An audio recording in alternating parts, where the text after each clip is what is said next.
অন্তত আপনি সুস্থ থাকা অবস্থায় স্যার এই জায়গাটাতে যেন একটা সুন্দর মসজিদ আমরা একসাথে নামাজ পড়তে পারি স্যার।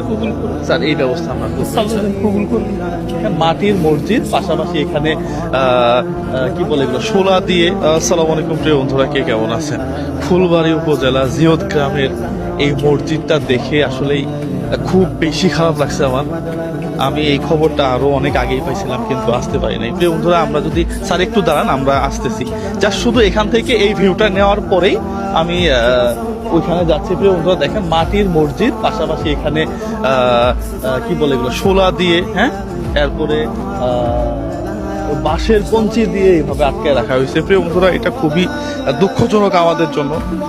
আমরা এজ এ মুসলিম হিসাবে আমরা মসজিদটাকে একেবারে ভিতরে বা কলিজার মধ্যে ধারণ করি। ঠিক সেই জায়গা থেকে যদি এই ধরনের মসজিদ আমাদের দেখতে হয়, এটা সত্যি লজ্জাজনক। প্রিয় বন্ধুরা, এই ধরনের ভিডিওগুলো আপনারা প্রচুর পরিমাণে শেয়ার করবেন। পাশাপাশি আপনারা জানেন, যমুনা নদী চরের মধ্যে আমরা বিশাল বড় একটা মসজিদের কাজ কিন্তু প্রায় শেষ করে ফেলছি।